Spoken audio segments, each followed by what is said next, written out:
Jadi ini topik kita ya. Kita akan ngebahas 3 hal ini nih. Apa itu limbah B3 yang pertama? Kemarin sebenarnya di pertemuan yang sebelumnya itu kita udah sempat bahas ya. Sekaligus terkait dengan penanganan saat ada tumpahan. Masih ingat nggak? Kita ada materi itu kemarin ya. Nah ini kita mau refresh lagi lah sedikit terkait dengan limbah B3. Apa sih limbah B3 itu? Kedua, kita akan ngebahas terkait regulasinya. Jadi nanti teman-teman harapannya dari sini, kalau udah kerja nanti, ya tahu nge-refernya itu referensinya ngambil dari peraturan mana nih. Nanti kita bahas regulasi-regulasinya yang mengatur tentang limbah B3. Ketiga, penyelenggaraan pengelolaan B3. Apa aja sih yang harus dikelola dalam B3 itu? Dalam limbah B3 maksudnya nih. Seperti itu. Ini 3 topik yang akan kita bahas pada malam hari ini. Sedikit, ini kemarin nih, ini udah kita bahas. Ini logo apa nih teman-teman? Masih ingat nggak? Sama ini logo apa? Simbol apa nih? Toksik, Pak. Ya, Beracun. sama-sama toksik ya. Yang bedain ini apa? Ini sama ini bedanya apa? Kalau kita lihat kan dari simbolnya beda nih. Ini ada garis panahnya gini ya. Yang ini begini aja nih. Ini untuk menunjukkan apa? Simbol untuk menunjukkan toksik untuk limbah atau untuk B3? B3, Pak. Untuk B3, B3. Pak. Ya, oke, good. Kalau yang ini untuk Limbah B3. limbah B3. Sekarang pertanyaannya, apa bedanya B3 sama limbah B3?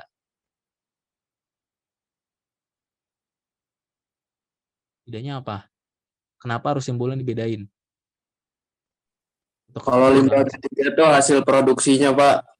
Oke, good Mas Haji ya. Jadi kalau kita ingat yang namanya limbah itu mau B3, limbah padat, limbah cair itu adalah hasil sisa ya, sisa dari sebuah proses produksi. Jadi hasil sisanya kalau B3 ini ya tadi energi, terus juga zat yang belum dipakai tadi. Kalau dipakai sisanya itu namanya limbah B3. Terus definisi B3 ini apa? Oke, kita ambil nih dari PP nomor 22 tahun 2021 ya, yang terbaru ya. B3 itu apa sih? Ini definisinya. Ya, nggak perlu dihafal tapi kita pahamin aja lah. B3 itu apa sih? Zat, energi, dan atau komponen lain. Jadi yang namanya B3 itu nggak cuman bentuknya cair, padat, tapi dia bisa juga bentuknya gas. Sifatnya macam-macam ya, karena dia kategorinya adalah zat, energi, dan atau komponen lain. Yang apa nih? Yang karena sifat, konsentrasi, atau jumlahnya, baik secara langsung maupun tidak langsung dapat mencemarkan. Bisa ngerusak lingkungan hidup, bisa ngebayahin lingkungan hidup tadi, bisa ganggu kesehatan, bisa juga kesehatan manusia dan makhluk hidup lain. Maksudnya apa nih? Jadi nggak usah pusing-pusing teman-teman ya. Jadi maksudnya B3 itu adalah ya emang zat yang karena sifat, konsentrasi, atau karena jumlahnya itu bisa ngancem memberikan dampak negatif gitu. Di sini disebutin baik secara langsung maupun tidak langsung. Maksudnya apa? Secara langsung maupun tidak langsung. Ada yang bisa bantu nggak? Apa nih maksudnya secara langsung atau tidak langsung? Kalau teman-teman pernah dengar ada yang namanya akut sama kronis. Bedanya apa akut sama kronis? Ya ini artinya ya, akut itu dampaknya langsung kelihatan saat itu juga sifatnya. Akut. Kalau kronis itu jangkanya nanti. Kelihatannya itu nanti mungkin berbulan-bulan berikutnya, bertahun-tahun berikutnya baru berasa. Kalau akut itu apa? Kehirup langsung keracunan kayak kemarin yang kasus sate itu tuh. Tahu kan ya? Sate dikasih apa teman-teman masih ingat nggak? Dikasih Cyanida, Pak. ya dikasih sianida langsung meninggal kan di tempat kan. Itu namanya akut tuh secara langsung. Tapi kalau sifatnya kronis misalnya ya karena apa? Karena ngirup-ngirup tadi misalnya habis sisa pengelasan tadi dihirup, akhirnya lama-kelamaan bertahun-tahun paru-parunya kena penyakit paru-paru, itu namanya tidak langsung kronis namanya. Jadi dampaknya itu kelihatan jangka panjang. Itu maksudnya B3 ya. Kedua, limbah B3 ini apa ya? Tadi sisa suatu usaha atau kegiatan. Ya karena ini limbah B3 ya maka sisanya itu ya mengandung B3. Kalau nggak mengandung B3 namanya bukan limbah B3 ya mungkin limbah padat, limbah cair ya seperti itu. Pengolahan limbah B3 itu apa sih? Ya ini adalah kegiatan yang harus kita lakukan nih. Tugas kita nih. Yaitu apa yang ngeliputin apa aja tuh? Jadi meliputi pengurangan, penyimpanan, pengumpulan, pengangkutan, pemanfaatan, pengolahan atau penimbunan dari si limbah B3 tersebut. Nah, ini terkait dengan definisi-definisi yang perlu kita pahamin. Oke, yang kedua, pengolahan limbah B3 tadi udah sempat dibahas ya, bahwa apa aja yang harus kita kelola. Yang kita lakukan adalah pertama, siapa aja sih yang harus mengelola limbah B3? Mulai dari penghasilnya. Perusahaan memang menghasilkan limbah B3 tadi. Bukan penghasil B3 ya. Kalau penghasil B3 kan perusahaan bahan kimia kan, itu yang menghasilkan B3. Tapi kalau limbah B3 ya hampir semua perusahaan yang menghasilkan limbah B3. Kayak kemarin kelompok-kelompok teman-teman tuh, mulai dari pabrik Indomie, pabrik apa? Pabrik mie instan ya, pabrik kertas, itu ngasih limbah B3 nggak dia? Ngasilin ya. Nah, itu dia penghasil tuh, penghasil limbah B3, makanya dia harus dilakukan pengelolaan tuh. Penyimpanan sementara, dia si penghasil perusahaan yang melakukan penyimpanan sementara limbah B3 itu juga perlu dikelola. Pengangkutnya, yang ngangkut si limbah B3-nya ini, pengumpul, pengolah, pemanfaat, penimbunan, ini juga perlu untuk dikelola. Nah, teman-teman di sini mungkin kan kerjanya sekarang nggak tahu nanti bakal kerja di mana ya. Kalau kerja di perusahaan yang umum mungkin bakal nanti jadi penghasilnya nih. Tapi kalau teman-teman kerja di PPLI, maka nanti mungkin akan banyak di pengolahan atau di pemanfaatan, atau nanti teman-teman ada kerja di perusahaan yang emang tujuan bisnis perusahaannya itu khusus untuk ngangkut limbah B3. Nah, nanti harus tahu juga tuh kira-kira apa sih yang harus dikelola saat mengangkut B3 itu, seperti itu. Ada yang namanya istilah from cradle to grave. Apa itu maksudnya from cradle to grave? Jadi maksudnya dari proses awal sampai akhir, namanya B3 itu harus dikelola. Harus dianalisa resikonya. Mulai dari penghasilnya tadi, dari pengelolaan tempat penyimpanan sementaranya, pengumpul, pengolah, pemanfaat, penimbun itu harus dikelola. Itu maksudnya definisi from cradle to grave. Nah, hal-hal pokok yang melatar belakangi peraturan tentang pengelolaan limbah B3. Kenapa sih perlu ada nih peraturan tentang limbah B3 nih? Ya secara nalar kita aja teman-teman ya. Ya pertama karena udah meningkatnya penggunaan bahan B3 ini. Dulu mungkin ya sistem proses produksi sebuah industri nggak terlalu banyak lah pakai bahan-bahan kimia, bahan-bahan B3. Tapi kan sekarang udah hampir semuanya nggak bisa dilepas ya. Pembuatan pupuk lah, pembuatan apa, kayak kemarin pabrik kertas, pabrik apa, itu udah pakai B3 semua. Ya makanya harus dikelola limbahnya. Udah macam-macam kegiatan yang menggunakan B3, industri, pertambangan, kesehatan, bahkan rumah tangga, industri rumah tangga pun ya, kita di rumah tangga pun ya udah pakai B3 ya. Kedua, dampaknya dari B3 itu ya jelas-jelas bisa mencemari lingkungan atau juga bisa mencemari manusia. Makanya perlu dibuat peraturan tentang pengolahan limbah B3. Nah, sekarang kita masuk nih biar dapat gambaran. Kira-kira apa sih yang menguatkan kita tuh harus mengelola B3 itu, limbah B3? Karena sebelumnya udah ada teman-teman kasus-kasus pencemaran akibat limbah B3. Di mana aja? Sekarang kita coba nih masuk nih.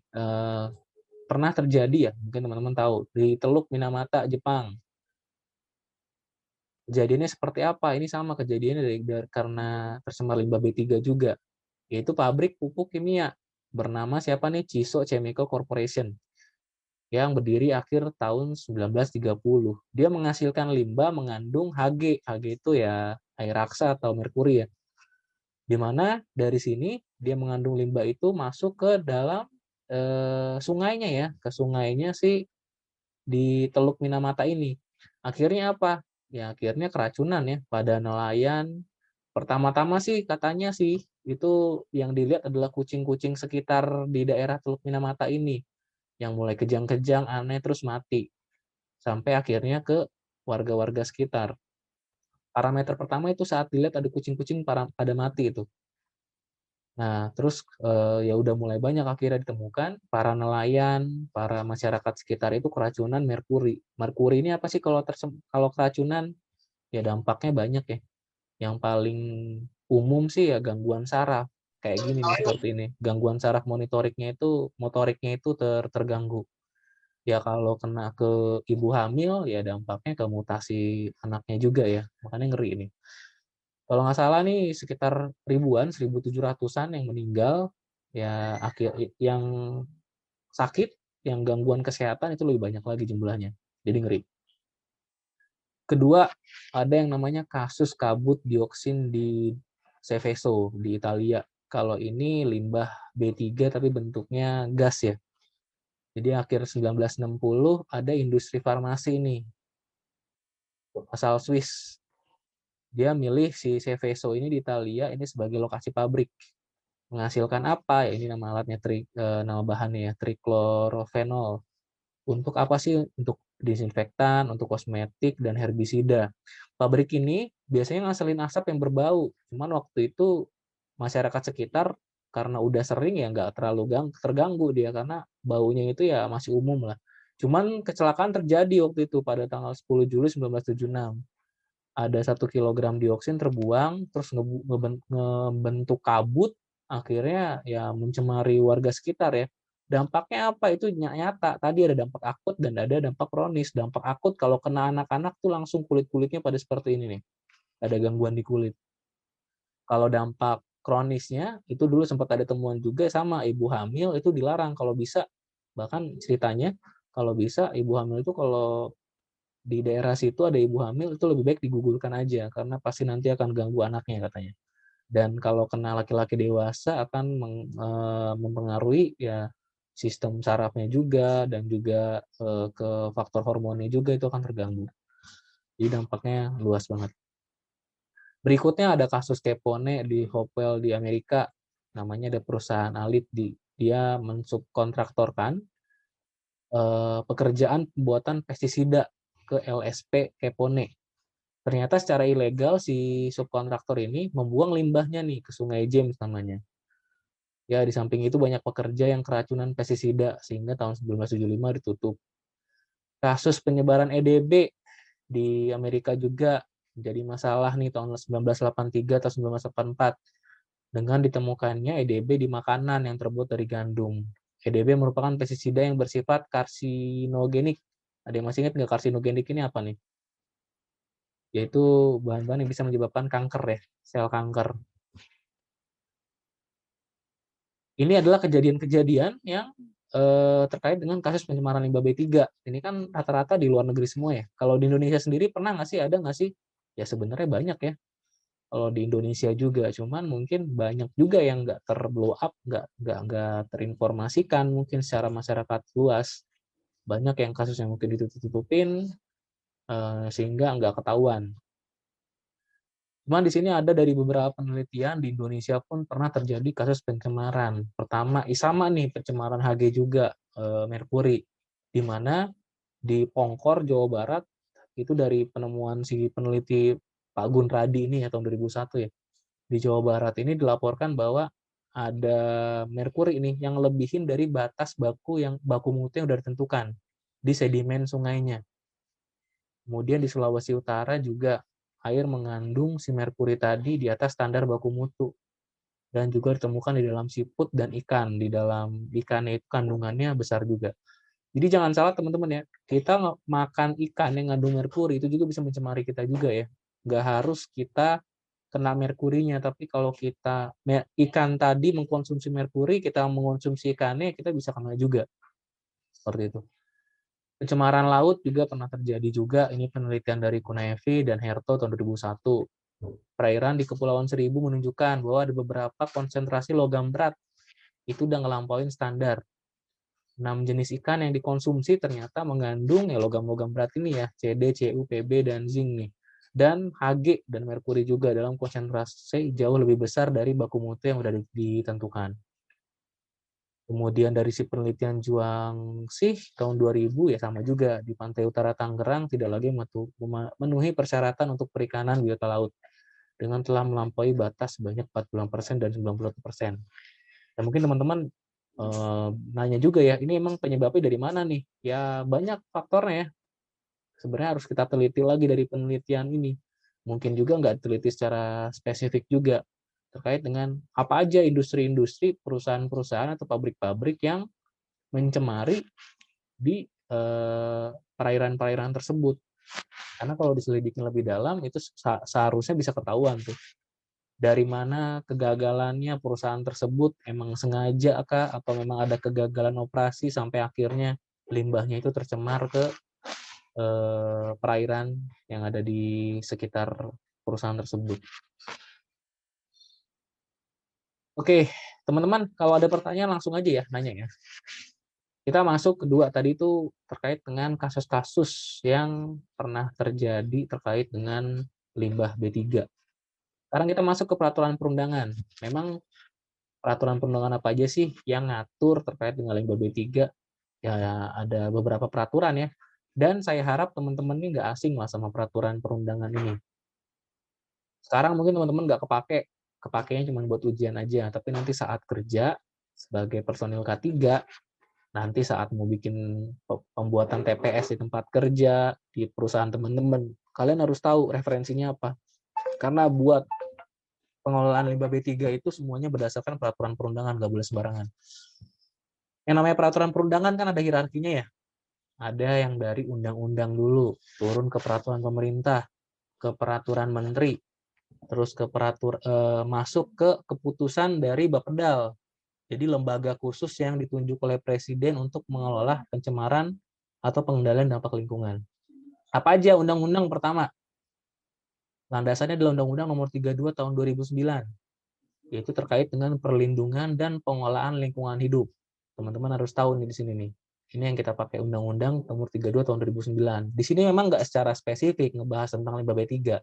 Akhirnya diturunkan ke peraturan pemerintah nomor berapa? Nomor 22 tahun 2021. Ini baru aja ya. Baru aja diresmikan ya. 22 tahun 2001, tahunnya baru. Ini menggantikan dulu PP nomor 101 tahun 2014 tentang pengolahan limbah B3. Cuman PP tersebut karena udah keluar nih, akhirnya dicabut PP 101 2014 tadi. Di mana di PP 22 tahun 2021 itu mengelola banyak hal ya. Pertama dia mengelola pengizinan, mengatur tentang perizinan lingkungan. Kedua mengelola tentang pengelolaan pencemaran udara, pencemaran limbah padat, pencemaran di perairan itu diatur juga di laut, ini dikelola juga. Dan di bab ketujuhnya ini baru nih membahas tentang pengelolaan limbah B3 dan non B3. Jadi nanti setelah di sini pengelolaan limbah B3 kita akan banyak mengambil referensi dari sini. Dari peraturan pemerintah nomor 22 tahun 2021. Harapan saya teman-teman nanti mulai dibaca peraturan pemerintah ini. Saya juga nanti di akhir akan ngasih tugas ya untuk ngerangkum dari PP nomor 22 tahun 2021 ini. Nanti di akhir materi kita akan bahas tugas tersebut. Berikutnya turun lagi ke Peraturan Menteri Lingkungan Hidup nomor 14 tahun 2013. Di sini mengatur tentang simbol dan label terkait dengan limbah B3. Simbol dan label juga nggak bisa sembarangan ya, harus dikelola juga. Berikutnya ada Permen nomor 12 tahun 2020 terkait dengan penyimpanan limbah B3. Ini diatur juga teman-teman. Berikutnya Bapedal tadi, keputusan Kepala Badan Pengendalian Dampak Lingkungan tentang tata cara dan persyaratan teknis penyimpanan dan pengumpulan limbah bahan berbahaya dan beracun. Kemudian nomor 2 tahun 1995, dokumen apa aja sih yang perlu dibuat saat pengelolaan limbah B3 ini diatur di sini. Ketiga, persyaratan teknis limbah bahan berbahaya dan beracun di keputusan Bapedal ini nomor 3 tahun 1995. Silakan dibaca-baca nanti teman-teman. Oke, sampai sini ada pertanyaan terkait dengan peraturan perundangan? Udah jelas, Mas dan Mbak semuanya? Nah, ini kita masuk tadi ke PP 22 tahun 2021 tentang penyelenggaraan pengelolaan lingkungan hidup tadi ya. Di sini di pasal 274 tadi, yang dimana di bab 7 tadi ini disebutkan nih secara jelas bahwa setiap orang yang menghasilkan limbah wajib melakukan pengolahan limbah yang dihasilkannya. Jadi udah jelas bahwa wajib orang yang menghasilkan limbah itu wajib melakukan pengolahan limbah yang dihasilkan oleh orang tersebut atau perusahaan tersebut. Pengolahan sebagaimana dimaksud itu pengolahan apa aja sih? Nggak cuma pengolahan limbah B3 doang ya, tapi pengolahan limbah non B3 juga wajib dikelola. Nah, di PP nomor 22 tahun 2021, di sini ada penyelenggaraan pengolahan limbah B3. Meliputi apa aja? Ini elemen-elemen yang dibahas ya. Mulai dari penetapan limbah B3, terus juga ketentuan terkait pengurangan limbah B3, itu ada. Ketiga, terkait dengan penyimpanan limbah B3. Ya walaupun penyimpanan di sini disebutkan nggak terlalu spesifik pengaturannya, karena teman-teman harus mengacu ke peraturan Bapedal tadi, keputusan Bapedal tadi untuk lebih spesifiknya. Tapi di sini juga disebutkan. Berikutnya terkait dengan pengumpulan limbah B3, pengangkutan limbah B3 ini juga nggak boleh sembarangan ya, saat ngangkut juga ada aturan-aturan. Berikutnya pemanfaatan limbah B3, seperti apa aturannya? Pengolahan limbah B3, penimbunan, dumping atau pembuangan, pengecualian limbah B3 seperti apa? Perpindahan lintas batas, dan penanggulangan pencemaran lingkungan hidup atau kerusakan lingkungan hidup terkait dengan B3 tadi. Berikutnya sistem tanggap darurat dalam pengolahan B3, dan berikutnya adalah pembiayaan. Ini karena kita ada banyak yang dikelola di PP nomor 22 tahun 2021 ini, maka pertemuan kita kali ini nggak bisa ngebahas semuanya, tapi poin-poin umum yang perlu kita tahu yang kita akan bahas. Pertama, penetapan limbah B3. Disebutkan bahwa setiap orang yang menghasilkan limbah B3 wajib melakukan pengolahan limbah B3, ini diingetin lagi. Yang kedua, limbah B3 itu ditetapkan berdasarkan kategori bahayanya. Terdiri dari apa aja nih? Terdiri dari limbah B3 kategori 1 dan limbah B3 kategori 2. Jadi limbah B3 dibagi dua kategori ya, berdasarkan kategori, kedua berdasarkan sumbernya.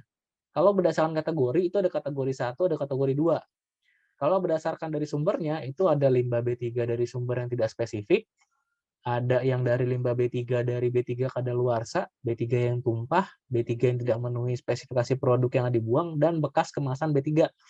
Yang ketiga, limbah B3 dari sumber spesifik. Maksudnya apa tuh? Nah, kita bahas nih. Limbah B3 berdasarkan kategori bahayanya. Tadi terdiri dari atas apa? Kategori bahaya 1 dan ada 2 ya. Kalau kategori 1 itu apa maksudnya? Jadi limbah B3 tersebut ini memiliki dampaknya akut. Yang tadi udah saya bahas, bahwa dampaknya itu cepat. Tiba-tiba langsung terhadap manusia. Serta dampaknya negatif terhadap lingkungan hidup. Ini dikategorikan sebagai limbah B3 kategori 1. Kalau limbah B3 kategori 2 seperti apa? Kalau dia memiliki efek tidak akut, ya mungkin ya tadi berbulan-bulan, bertahun-tahun baru memiliki dampak bagi manusia. Nah, ini seperti apa teman-teman? Kalau teman-teman buka di PP nomor 22 tahun 2021, di lampiran 9, itu udah disebutkan tuh. Limbah ini, limbah zat ini, limbah ini, itu masuk ke kategori apa? Kategori 1 atau kategori 2. Jadi nanti silakan teman-teman buka PP 22 tahun 2021, lampiran 9, itu dia akan nyebutin kategorinya. Nanti kalau teman-teman kerja, misalnya di perusahaan kertas tadi, oh kita menghasilkan limbah dari bahan ini. Oh ternyata kita cari ini di PP 22 tahun 2021, oh dia masuknya ke B3 kategori 1. Ini akan ketahuan teman-teman. Seperti itu dari kategorinya. Kalau dari sumbernya seperti apa? Ada 3 ya. Sumber tidak spesifik, sumber spesifik, sama bahan kimia kadaluarsa. Kalau sumber tidak spesifik apa maksudnya? Limbah tersebut berasal dari bukan proses utamanya, tetapi berasal dari kegiatan pemeliharaan alat, pencucian, saat pembersihan korosi, ya pelarutan kerak, pengemasan, dan lain-lain. Jadi bukan dari proses si perusahaan tersebut, sumber limbah B3-nya, tapi dari kegiatan tadi, kegiatan bersih-bersih alatnya, pemeliharaan alat, pencucian. Itu maksudnya limbah B3 yang tidak spesifik. Kalau sumber spesifik apa? Ya memang dari proses si industri tersebut. Memang si industri tersebut mengelola produk dan melakukan proses, nah sisa limbah itulah yang disebut dengan sumber spesifik. Ketiga, bahan kimia kadaluarsa, baik berasal dari tumpahan, sisa kemasan, atau buangan produk yang tidak memenuhi spesifikasi, karena tidak memenuhi spesifikasi yang ditentukan, atau limbah dapat dimanfaatkan kembali. Ini bahan kimia kadaluarsa. Jadi dari sisa kemasan, atau teman-teman Kalau misalnya melakukan pemeliharaan alat, si mekaniknya pakai sarung tangan. Sarung tangannya kena olinya tadi. Nah, itu udah masuk bahan kimia yang limbah B3 yang kategori yang ini dari sumbernya. Pengurangan limbah berbahaya. Nah, ini tadi dari penetapan ya. Ini penetapan. Sekarang kita masuk ke pengurangan limbah B3. Jadi dia peraturan perundang-undangan ini juga mengatur bahwa si penghasil tadi itu harus melakukan upaya pengurangan terkait limbahnya. Setiap orang yang menghasilkan limbah B3 wajib melakukan pengurangan limbah B3. Pengurangan limbah B3 yang seperti dimasuk pada ayat 1 ini, apa aja sih? Melalui pertama, kita harus substitusi bahan. Ganti bahannya kalau bisa yang menghasilkan limbahnya itu lebih tidak berbahaya atau yang bisa lebih sedikit. Nah, ini maksudnya substitusi bahan. Kita ganti. Kedua, kita modifikasi proses. Bisa nggak? Proses industrinya itu dimodifikasi agar efektif, efisien, jangan sampai kebanyakan limbahnya gitu. Ketiga, menggunakan teknologi yang memang ramah lingkungan. Ini maksudnya. Nah, kita masuk berikutnya, yaitu terkait dengan identifikasi limbah B3. Identifikasi limbah B3. Jadi setiap jenis limbah yang dihasilkan oleh proyek, oleh si perusahaan tersebut, harus diidentifikasi sesuai dengan persyaratan peraturan perundang-undangan dengan merincikan apa? Nama limbahnya, kategori limbahnya, penanganannya, simbol label, penyimpanan, pengangkutan, upaya, minimasi, pemrosesan, pembuangan akhir. Nah, ini tugas kita, teman-teman. Nanti saat Mas dan Mbaknya kerja di perusahaan, pertama, dalam pengolahan limbah, teman-teman tuh harus tahu perusahaan kita tuh ngasihin limbah apa, nama limbahnya apa. Kita cocokin sama PP ini, kategorinya masuknya apa nih kategori limbahnya. Kita tanganinnya udah benar belum penanganannya. Simbolnya yang terpasang itu udah bener belum? Apa udah sesuai dengan regulasi yang terbaru atau enggak labelnya? Penyimpanannya kita udah bener belum pengangkutannya? Nah, ini harus perlu tahu dulu. Kita perlu identifikasi. Contohnya, nah ini saya kasih contoh dari perusahaan saya yang kemarin dilakukan ya. Contohnya, kalau teman-teman kerja di perusahaan menghasilkan aki, kalau teman-teman kerja di industri alat berat, atau otomotif ya, itu pasti ada nih ngeluarin limbah dari aki yang kering atau aki yang basah. Termasuk di sini asam sulfat sama timbal bekas. Dia seperti apa? Nah, kalau di sini dia masuk kategori limbah berbahaya dan beracun. Di sini kita kemarin masih pakai MPP 101 2014, sudah nggak dipakai lagi ya. Sekarang kita masuknya adalah ke PP 22 tahun 2021 lampiran ke-9. Jadi teman-teman harus tahu, oh aki sel itu, aki basah sama aki kering itu masuk ke dalam limbah B3 nih. Oke, masukin ke sini. Habis itu apa? Bagaimana kita melakukannya? Tentukan penanganan simbol sama pelabelan. Penanganannya seperti apa? Saat mengelola aki ini, teman-teman harus gunakan pelindung mata, APD ya. Pelindung kulit, APD yang standar. Gunakan sarung tangan tahan kimia. Ya terserah, teman-teman nanti lihat. Oh ternyata aki ini juga bisa misalnya ke penciuman ya, berarti harus dikasih masker juga mungkin ya, bisa sesuai dengan identifikasi tadi.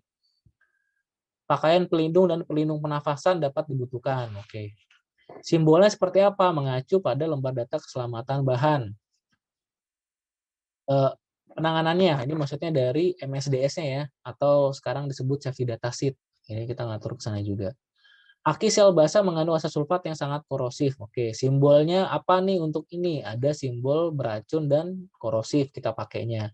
Labelnya apa? Kita harus mencantumkan aki asam beracun dan korosif. Berikutnya, untuk penyimpanannya apa sih dari aki kering sama aki basah ini? Oh, ditempatkannya harus pada wadah yang bebas kebocoran. Terus kita tempatin pada palet. Jika kita tempatin pada wadah logam, pengemasannya itu harus mencegah terjadinya hubungan arus pendek. Jangan sampai aki ini kena si wadahnya tadi malah jadi percikan listrik, akhirnya malah jadi kebakaran. Jangan sampai. Diatur di sini di penyimpanannya.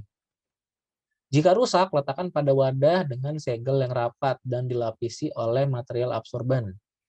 Jangan diletakkan langsung di atas tanah, diatur di sini. Kemas dengan seksama rapat untuk menghindari kebocoran bila terjadi guncangan. Akumulasikan dalam drum, simpan di dalam tempat penyimpanan sementara limbah B3. Dan kalau saat masukin sama ngeluarin si limbah ini perlu ada dokumen manifest limbah B3 namanya. Bagaimana upaya minimasinya? Tadi kan kita bahas ya, bahwa di PP tadi juga mengatur bahwa si penghasil itu harus melakukan upaya minimasi.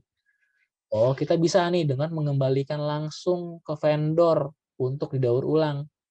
Jadi biar si aki ini nih nggak sampai jadi limbah, kita balikin aja yang tadi udah rusak-rusak tadi, yang udah nggak kepake, kita kasih ke vendor lagi, biar bisa diisi ulang lagi, biar bisa didaur, nggak sampai ngeluarin limbah.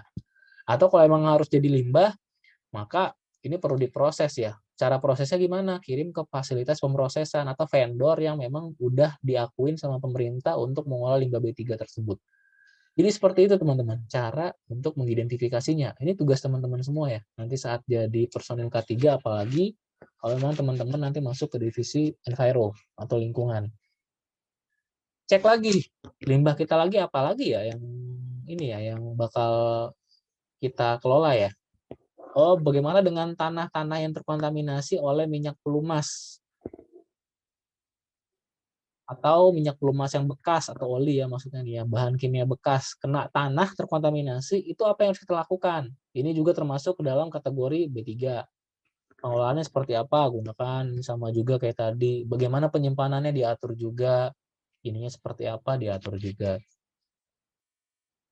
Bahan kimia yang tidak beracun, tidak terpakai atau udah kadaluarsa. Kalau bahan kimia yang kita beli udah kepake-pakai ya itu masuk juga ke dalam limbah ya. Tapi di sini kategorinya apa? Oh, ini nggak masuk ke dalam limbah B3 kok.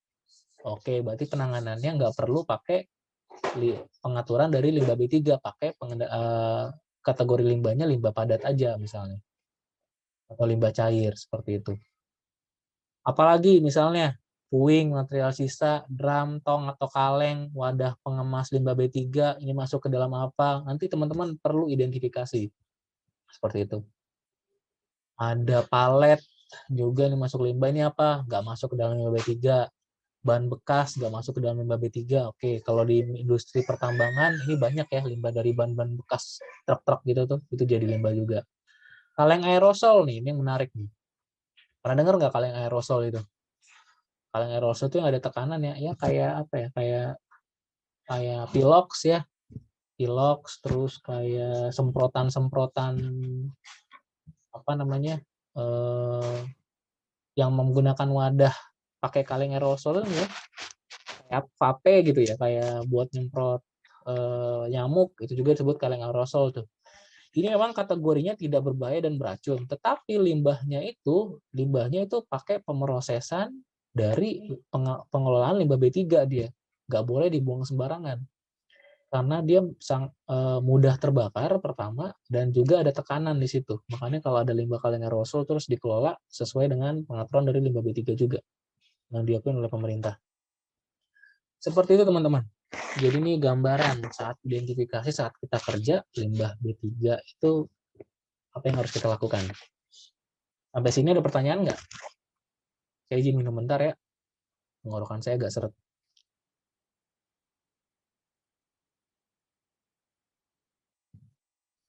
Ada pertanyaan nggak, Mas, Mbak?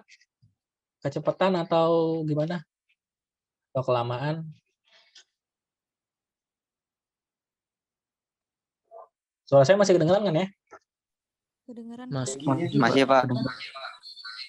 Ada pertanyaan nggak? Masih aman? Oke, kita masuk ke penyimpanan limbah B3 sekarang. Tadi kan identifikasi, penetapan. Sekarang kita masuk ke penyimpanan. Penyimpanan limbah B3. Nah, penghasil limbah B3 harus menyimpan limbah B3 pada tempat penyimpanan sementara. Jadi nggak boleh sembarangan ya teman-teman. Nggak boleh langsung dicampur ke gudang, dicampurin limbah B3 sama B3 yang masih baru. Nggak boleh ditaruh di kantor begitu. Kita sambil kerja di office, ditaruh aja limbah B3-nya di situ. Nggak boleh. Jelas nggak boleh. Ada tempat penyimpanan sementara, dan tempat penyimpanan sementara ini juga harus punya izin juga, izin TPS, pembuatan TPS, nggak boleh sembarangan. Persyaratannya apa aja untuk kebangun tempat penyimpanan sementara? Nanti di sini di slide berikutnya kita bahas. Dalam periode ini, penghasilan limbah B3 bertanggung jawab menjaga kondisi penyimpanan sesuai dengan kondisi lingkungan. Itu yang paling penting, udah sesuai persyaratan dan dia juga harus menjaga kondisinya. Dan juga TPS ini harus dipasang simbol dan label pada tempat penyimpanannya tadi ya, dan simbol dan label itu juga ditempel juga pada kemasan limbah B3 tadi. Nanti kita bahas simbol dan label ini. Setelah kontainer penuh, penghasil limbah B3 memindahkan kontainer tersebut ke dalam TPS selama tidak kurang dari masa simpan yang ditentukan. Jadi limbah B3 yang ditaruh di TPS ini ada masa waktunya, teman-teman. Nggak boleh lama, misalnya melebihi dari durasi yang ditentukan oleh pemerintah tadi. Di PP 22 tahun 2021 disebutkan bahwa kalau misalnya perusahaan kita menghasilkan limbah B3 perharinya di atas 50 kilo, itu maka limbah yang ditaruh di TPS itu nggak boleh disimpan selama lebih dari 90 hari. Kurang dari 90 hari itu udah harus diangkut. Diangkut sama vendor yang mengangkut limbah B3 harus dikelola lah. Nggak boleh disimpan terus ditumpuk terus, nggak boleh, ada aturannya. Kalau misalnya perusahaan kita menghasilkan limbah perharinya kurang dari 50 kilo, ya itu waktunya durasinya agak lama, diatur juga 180 hari. Seperti itu. Itu di PP 22 tahun 2001 disebutkan. Dan kita harus mematuhi itu. Jadi yang namanya limbah B3 ini kontainernya saat masuk ke dalam TPS itu harus ada tanggalnya. Ada labelnya, dia masuknya kapan, dan dia harus keluarnya masa expirednya kapan. Seperti itu. Kalau nanti teman-teman kerja, terus di TPS-nya itu ada kontainer tapi nggak ada labelnya tadi tuh, nggak ada informasi tadi, itu jadi temuan. Nanti siap-siap diaudit bakal kena. Yang namanya pengelolaan limbah B3, pengelolaan lingkungan, teman-teman, itu kita akan berhadapan langsung dengan peraturan perundangan. Jadi tantangannya di situ. Dikit-dikit kalau emang nggak ngikutin peraturan perundangan, ya kita artinya nggak comply sama peraturan perundangan, itu bisa kena sanksi, izin kita bisa dicabut tadi. Jadi memang harus kuat di peraturan perundangan kalau kita mau jadi sebagai orang enviro sebenarnya. Persyaratan TPS. Nah, ini persyaratannya apa aja sih? Pertama, memiliki rancang bangun yang sesuai dengan jenis, karakteristik, dan jumlah limbahnya. Jadi emang harus udah sesuai ya, kalau jenisnya seperti apa, mudah terbakar kah karakteristiknya, atau reaktif kah, harus diatur. Dan jumlah limbahnya seperti apa, jangan sampai bertumpuk-tumpuk karena tempatnya TPS-nya nggak muat, jangan sampai juga. Kedua, terlindung dari masuknya air hujan, baik secara langsung ataupun tidak langsung. Ketiga, dibuat sebaiknya tanpa plafon dan memiliki sistem ventilasi. Jadi maksudnya tanpa plafon ini biar ventilasi udaranya bagus. Ada angin masuk, keluar lagi, ya ventilasinya bagus.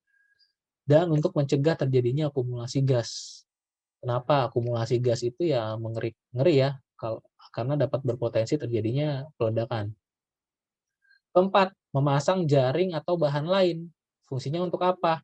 Untuk mencegah masuknya burung atau binatang kecil masuk ke TPS. Nah, itu juga ya macam-macam ya.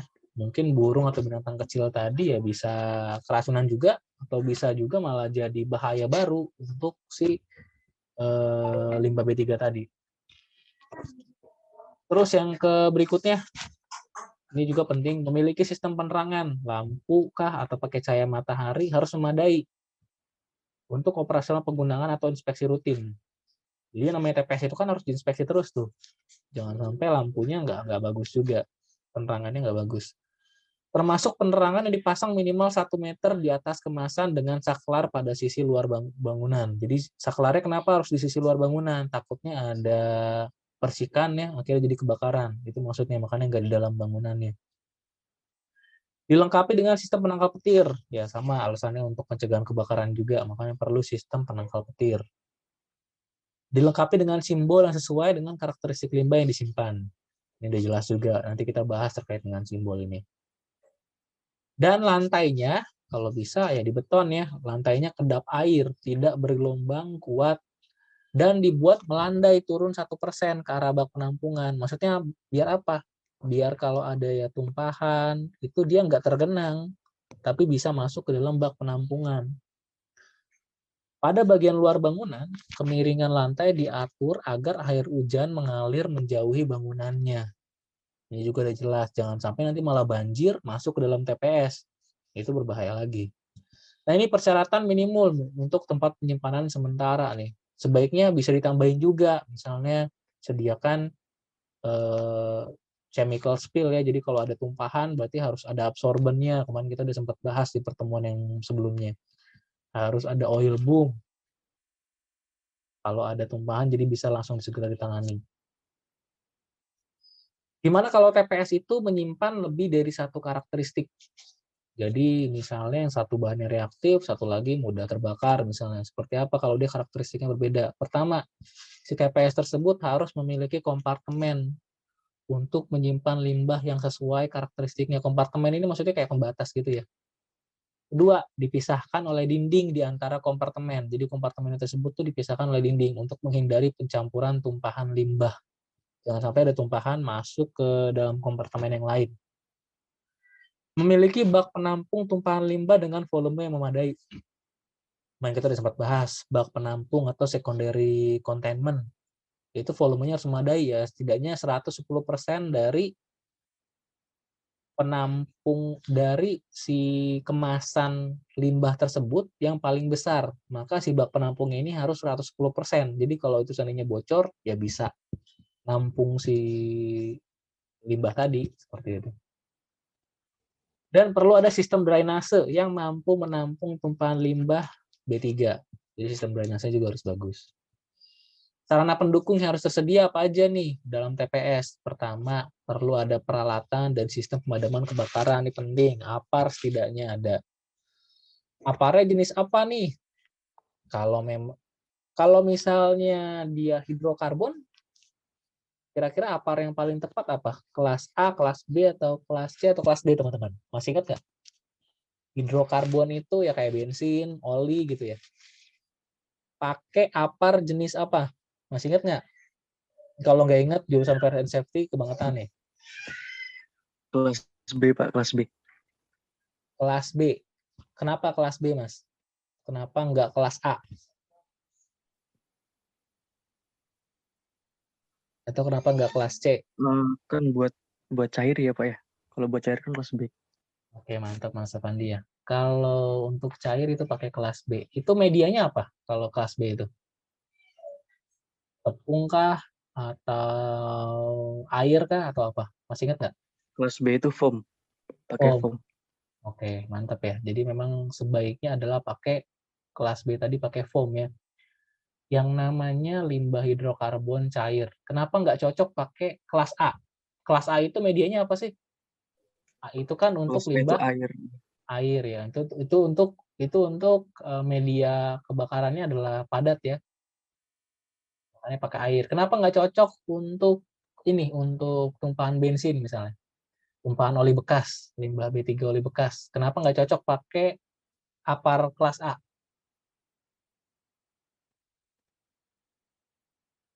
Kenapa teman-teman? Selain Mas Avandi nih.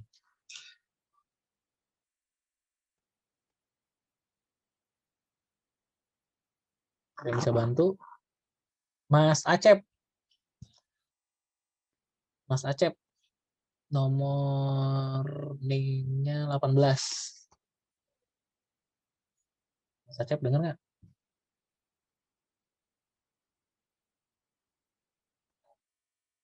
Halo Mas Acep.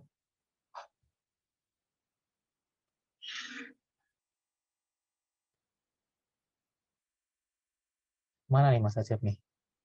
Yang lain? Mas Faris. Mas Faris 31. Ya Pak, hadir. Dir. Ya Mas, tadi Mas kenapa nggak pakai upper kelas A Mas? Karena kalau bensin tuh mudah tercampur oleh air, Pak. Bensin tuh mudah tercampur dengan air. Kenapa pakai air nggak cocok untuk mademin? Bisa nggak mademin limbah cair? Untuk mademin kebakaran dari bahan cair? Nggak bisa. Kenapa?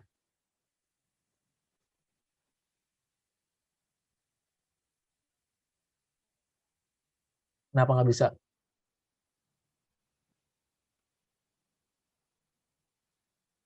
Mau bantu jawab boleh Pak? Boleh, silakan. Dengan Mbak siapa ini? Mbak Aisyah Isah. ya. Gimana Mbak Isah? Karena masa air itu lebih berat Pak. Jadinya karena lebih berat, jadinya gimana? Jadi eh gimana ya? Jadinya apinya tuh masih tetap di atas gitu Pak. Salah satu poinnya itu ya, good ya. Masih ya Mbak Aisyah.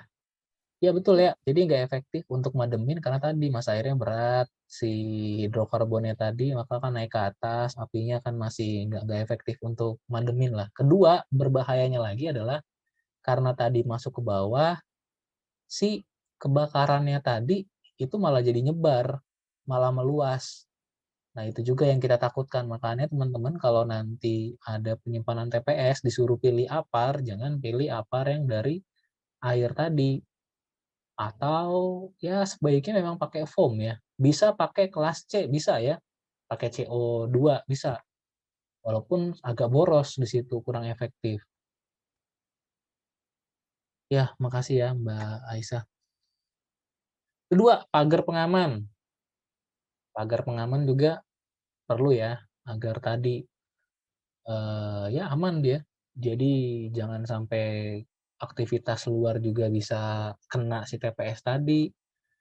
Dan terkadang fenomena yang terjadi di lapangan juga banyak juga kadang-kadang kalau ada yang masuk warga sekitar bisa masuk ke dalam perusahaan, suka tuh perusahaan warga-warga tuh ngambil-ngambilin eh, bekas-bekasan oli itu tuh, cuma tuh suka, makanya ya perlu pakai pagar pengaman juga. Salah satunya boleh itu juga lah. Ketiga, pembangkit listrik cadangan. Jadi kalau ada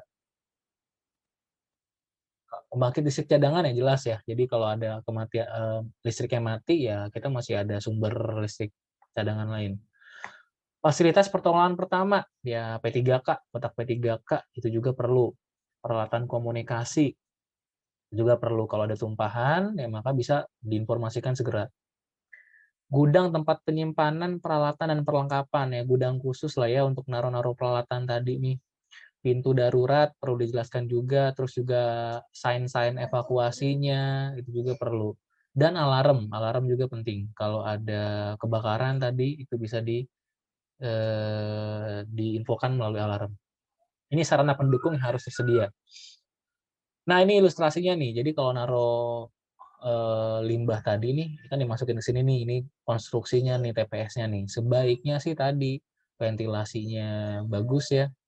Jadi ada arah anginnya nih bisa keluar lagi. Ya tadi untuk mencegah apa? Untuk mencegah akumulasi dari si gasnya. Si gas limbah B3 tersebut. Dengan sampai dia terakumulasi, takutnya kalau terakumulasi terjadi yang namanya ledakan ya. Kadar oksigennya semakin kecil, gasnya semakin menumpuk, tinggal nunggu api masuk, udah meledak deh dia. Metode penyimpanan RAM di atas palet kayu dengan jarak minimum antara bloknya ini adalah 60 cm. Nah ini perlu juga dipahami ya teman-teman. Ada ketentuan jaraknya. Kenapa sih harus pakai palet gini nih ya? Biar dia gampang ya saat dipindah-pindahin tadi sama si pakai alat bantunya, pakai forklift biasanya. Kalau dia pakainya penggunaan dengan rak ya dibuat seperti ini ya. Ini untuk konstruksinya kalau penyimpanan RAM dengan penggunaan rak. Nah, yang perlu dipastikan juga saat penyimpanan limbah B3 ada namanya sistem FIFO. Pernah dengar nggak FIFO? First in, first out. Jadi yang limbah masuk pertama, itu nanti yang keluarnya pertama juga sistemnya. Jangan sampai kita masukin limbah, masukin lagi. Limbah yang pertama dimasukin, pas mau dikeluarin limbahnya diangkut, malah yang terakhir yang diangkut duluan, yang duluan dimasukin malah tertinggal di pojokan. Itu nggak boleh, karena nanti masa penyimpanannya dia akan jadi makin lama. Nanti kalau ada ini temuan tuh dia, maka sistemnya harus first in first out. Yang pertama masuk Nanti gimana caranya sistem prosesnya dia duluan yang harus keluar nanti saat ada pengangkutan seperti itu. Oke, kita masuk berikutnya. Ini adalah pemilahan, pengemasan, dan pelabelan. Kita masuk ke pemilahan dulu. Seluruh limbah yang dihasilkan harus dipilah sesuai dengan karakteristik spesifik dan pertimbangan terkait dengan pembuangan atau pemrosesan akhirnya. Limbah B3 yang dipilah harus dikemas dengan material sesuai dengan karakteristik limbah, sehingga tidak beraksi dengan limbahnya tersebut. Tahan lama dan kuat untuk menampung limbah dan tetap utuh selama proses penanganan, penyimpanan, pengangkutan, dan pembuangan. Jadi ini kita perlu pilah-pilah dulu, jangan sampai ya sama kayak tadi ya, karakteristiknya itu harus sesuai dengan tampungannya juga. Pengemasannya, pertimbangan terhadap volume limbah B3 yang dikemas disesuaikan dengan karakteristik limbah. Kalau limbahnya cair, itu kemungkinan ada peningkatan volume dan pembentukan gas. Nah, ini harus diwaspadai. Kedua, limbah bersifat reaktif. Ini juga perlu ruang kosong untuk mencegah pembentukan gas. 3, limbah mudah meledak. Ya, pastinya dipastikan adalah pengemasannya wadahnya tahan tekanan. Contohnya seperti apa? Nah, seperti ini. Nanti teman-teman juga bisa dibikin juga perusahaan kalian tuh kira-kira apa aja sih karakteristik limbah B3-nya dan jenis pengemasnya seperti apa. Kalau karakteristiknya limbah B3-nya ini cairan mudah menyala, kalau kita pakai jenis pengemasnya drum ini bisa kita pakai baja, bisa pakai aluminium, fiber, plastik, logam, oke masih bisa. Kalau jerigen, ini cetang-cetang masih bisa pakainya ya maksudnya. Tapi kalau misalnya korosif nih karakteristik limbahnya nih, maka dia nggak boleh pakai drum yang sifatnya aluminium. Nggak boleh juga dia pakai yang logam ya, jelas karena bisa mengkorosifkan si kemasannya tadi ya, si pengemasnya tadi ya, makanya nggak boleh. Jerigen juga nggak boleh pakai aluminium, ini jelas juga, box juga nggak boleh. Kalau yang limbahnya infeksius, ini nggak boleh pakai drum, nggak boleh pakai jerigen, dia harus pakai box aja nih yang dibolehin nih, seperti itu. Jadi nanti dipastikan kemasannya itu seperti apa sesuai dengan karakteristik dari si limbah B3-nya. Sampai sini jelas teman-teman? Pak. Jelas. Oke, sekarang kita masuk ke bagian pelabelan. Apa yang menjadi membedakan antara simbol dengan label? Kira-kira bedanya apa sih, Mbak dan Mas? Pernah dengar nggak? Ada yang namanya simbol sama label dalam limbah B3. Apa bedanya? Simbol itu apa, label itu apa? Yang bahasa sederhana aja lah.